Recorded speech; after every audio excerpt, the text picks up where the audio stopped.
You guys know the drill by now. We got to let the stream breathe for just a second. Make sure that everything is nice and stable all across the YouTube platform.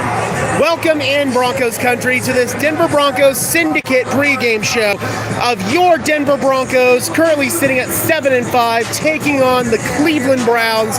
Broncos looking to pick up their 8th win on the season, looking to pick up their 2nd win on prime time this year. This is the only home prime time game that the Denver Broncos will have, so we're definitely going to be looking to make the most out of today under the lights, but we just got to make sure we got some people streaming on in here. Looks like we do, so excellent. Guys, before we get started on the game stream, but on the game preview stream, if you could just do me a big favor and smash the like button on this channel as well as subscribe to the channel, I would really appreciate it, guys. Those are both free and easy ways to show your support. It helps tell YouTube's algorithm to push us out, and it helps us get seen by more and more members of Broncos country just like you and me. We've got Maverick in the house, per always, saying Monday Night Lights, let's go. It is going to be a really electric atmosphere here in Empower Field at Mile High as the Denver Broncos are looking to avoid an upset over the Cleveland Browns. The Cleveland Browns have won 2 out of their last 4 games ever since Jameis Winston took over in the starting lineup for Deshaun Watson. So this is going to be a game where the Browns are going to come into this one with a scrappy attitude, especially after their last trip to Denver where they got whooped. We got a few Browns players taking the field right now.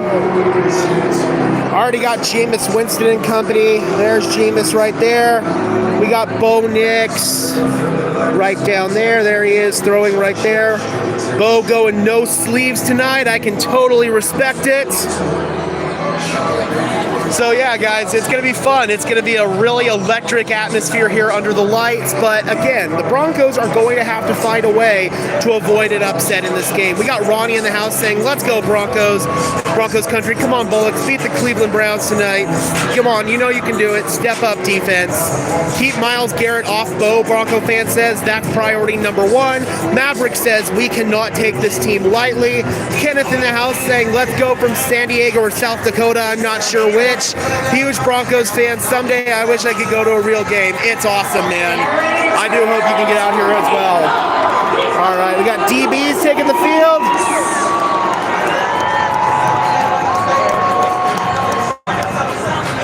We got Merlo in the house saying Broncos have to take this team seriously.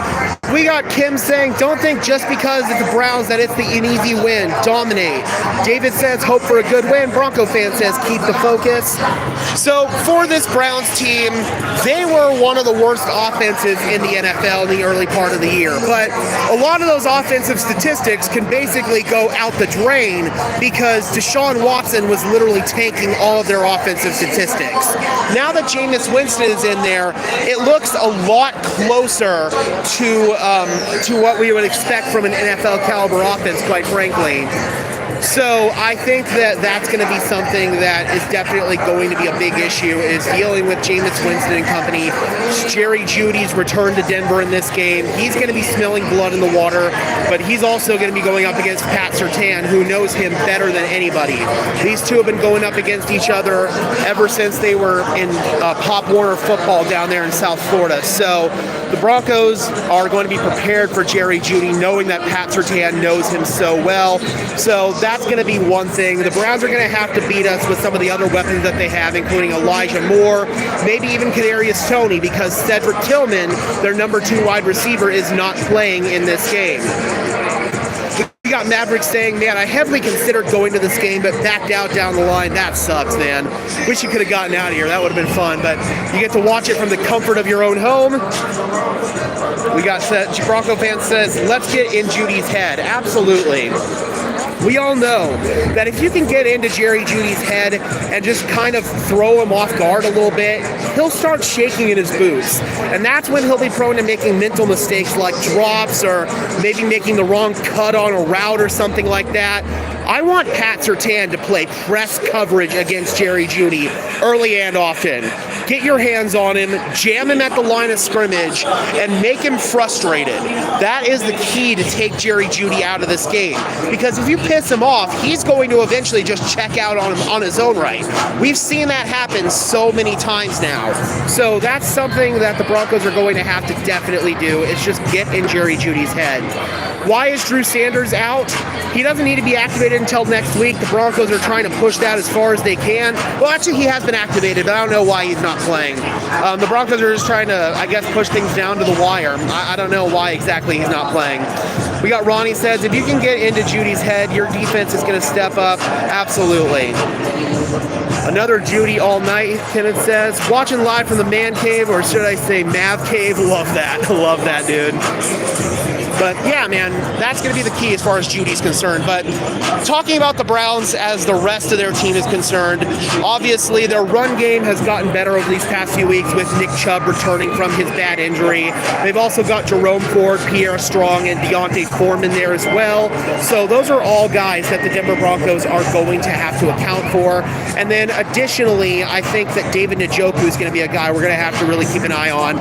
We all know how much I pounded the table for the Broncos to trade for David Njoku, and now here we are playing against David Njoku, so we already know what a threat he can be as a pass catcher, so that's something that you're going to have to keep an eye on. As far as the Browns defense is concerned, the one guy that you really need to sell out to stop is Myles Garrett. Garrett Bowles has actually done a pretty good job throughout his career on Myles Garrett, so I do think that that does give the Broncos a slight advantage. However, the Browns do have some interior rushers as well, Dalvin Tomlinson, Shelby Harris, so they definitely can get after you up the middle. And then the Broncos are just going to have to find a way also to stop their secondary. Denzel Ward, Martin Emerson, Greedy Williams, all of these, or not Greedy Williams, who's their nickel? I can't remember who their nickel is, but Denzel Ward, Martin Emerson, you know, those guys are definitely no walk in the park to have to deal with. We got Grant Delpit at safety as well. So yeah, the Browns are overall a really good team. Maverick says, what's y'all's thoughts on the blue uniforms? I gotta be honest, I like them better now that I've seen them in person. I really do. The blue uniforms, I'm trying to find somebody who's actually wearing them down there. Oh, there they are down there. Yeah, the blue uniforms, in my opinion, look a lot better in person. I was skeptical about them. The blue uniforms used to be my favorite from the old uniforms. Okay, here we go.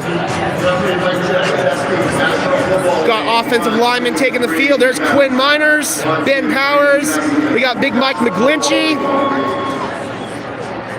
Luke Wattenberg, Alex Forsythe, Alex Palczewski. Let's go. Winston is prone to throwing interceptions. We have to pressure him.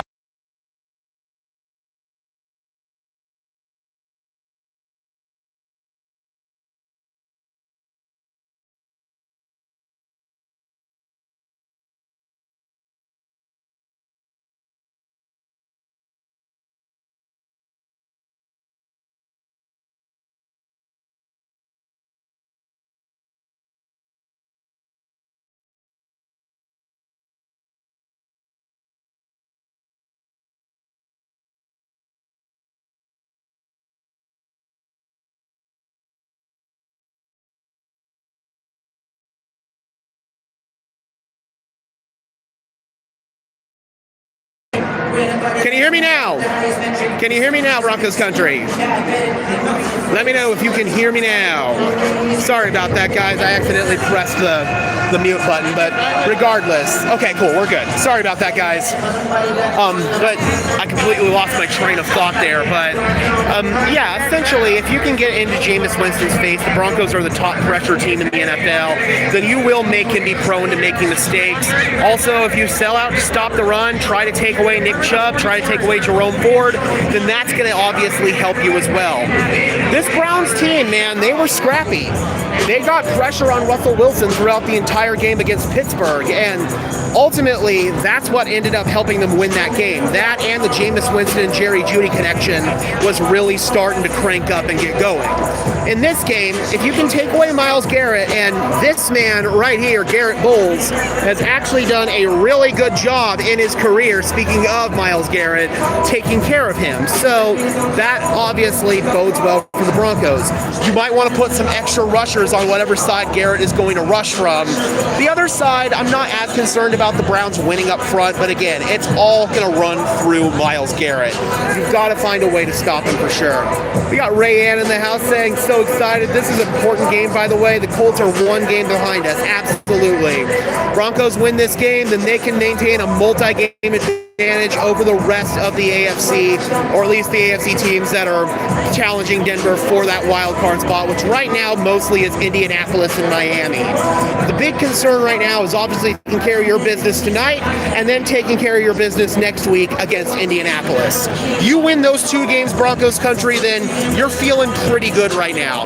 The Miami Dolphins would have to go undefeated the rest of the way if they were to want to win or to win out and get that 7th seed, but they have to go to Cleveland, they have to go to the Jets, which is cold weather teams. Miami struggled playing in cold weather. Indianapolis plays Denver, and then Cincinnati, they also play Denver, and they're kind of struggling right now. So realistically, the Broncos control their own destiny. If they win this game, you're feeling really, really good about going to the playoffs right now. You lose this game, yes, you still do have the 7th seed held on to, but you're in danger of losing it if you lose to Indianapolis here at home after the bye week. This is the Broncos' final game after the bye week, or before the bye week. So, yeah, man, this is a big one. This is absolutely a big one if you want to stay in heavy contention here. Sorry. Are you 5'6"? Yeah. Okay. All right, Broncos country. I was just hanging down in the lower rolls. I got to head up to my seat now, but we're going to go ahead and cut this stream a little bit short. Before we dip out of here, guys, thank you so much for tuning in. Be sure to leave a like on this stream as well as subscribe, and let me know what your score prediction is going to be. I never did get to do a full-blown game preview video, so I'm going to give my first prediction right now. I think the Denver Broncos are going to win, but I do think it's going to be a little bit closer than we'd want it to. I say Denver 24-21, but let me know your thoughts, and let me know what you think the final score is going to be in the comment section below, Broncos country. I would love to hear from you as always. I think it's going to be almost a sold-out crowd tonight. I really do. I mean, right now I'd say it's about 40% full right now for pregame warm-ups. So, yeah. All right, guys. We're going to go ahead and dip out of here. Thank you so much for tuning in. Really appreciate it. And until next time, guys, I'm your host, Gage Madrid, saying peace out.